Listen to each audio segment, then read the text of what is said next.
UNESCO menyebutkan Indonesia urutan kedua dari bawah soal literasi dunia, artinya minat baca sangat rendah. Menurut data UNESCO, minat baca masyarakat Indonesia sangat memprihatinkan, hanya 0,001%. Artinya, dari 1.000 orang Indonesia, cuma 1 orang yang rajin membaca. Setiap 1.000 orang hanya 1 yang punya minat baca di Indonesia tuh. Dari hal tersebut ternyata masih ada penemu asal Indonesia yang namanya diakui dunia. Berikut 3 penemu asal Indonesia yang namanya diakui dunia. Sedijatmo, beliau adalah penemu pondasi cakar ayam lulusan Institut Teknologi Bandung tahun 1934. Awal mula pada tahun 1961.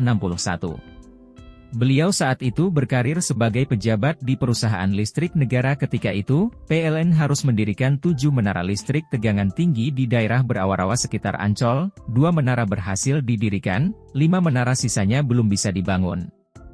Sedangkan menara itu harus terbangun agar menyalurkan listrik ke gelanggang olahraga untuk pesta olahraga Asian Games. Akhirnya beliau mempunyai ide untuk mendirikan menara listriknya di atas pondasi cakar ayam yang terdiri atas plat beton. Di bawah plat beton tersebut masih ada pipa-pipa beton sebagai pendukungnya.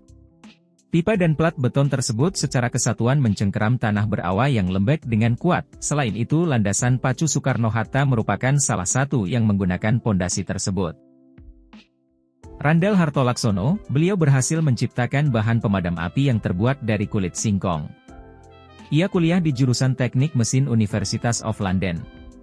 Awal mula tak sengaja ia menumpahkan bahan itu di atas nyala api. Ketika ramuan tersebut jatuh di atas nyala api dan ternyata apinya padam, sejak saat itu di bawah bimbingan Profesor Evans, ia meneliti keampuhan kulit singkong.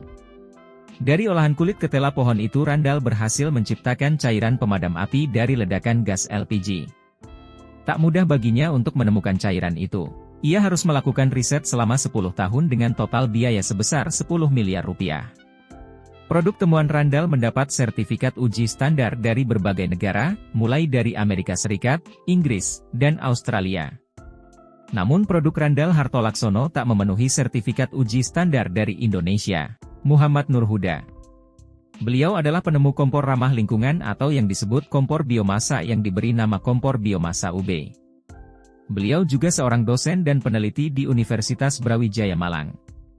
Awal mula saat Nur Huda menyaksikan inovasi kompor biji jarak, ada pertanyaan yang muncul di kepalanya saat itu, kenapa kok tidak menggunakan bahan bakar biomasa yang kesediaannya melimpah di alam? Dari sini, akhirnya Nur Huda mengembangkan kompor berbahan bakar biomasa. Ide dasar dari kompor ini adalah, bahan bakar biomasa padat yang ada di tabung pembakaran dibakar dengan pasokan oksigen terbatas, sehingga menghasilkan asap. Asap ini kemudian dibakar sekali lagi dengan menggunakan pasokan udara sekunder sehingga diperoleh nyala api yang jauh lebih bersih ketimbang pembakaran langsung. Beliau menerima penghargaan sebagai Insan Prestasi Pancasila tahun 2023 dari BPIP Badan Pembinaan Ideologi Pancasila.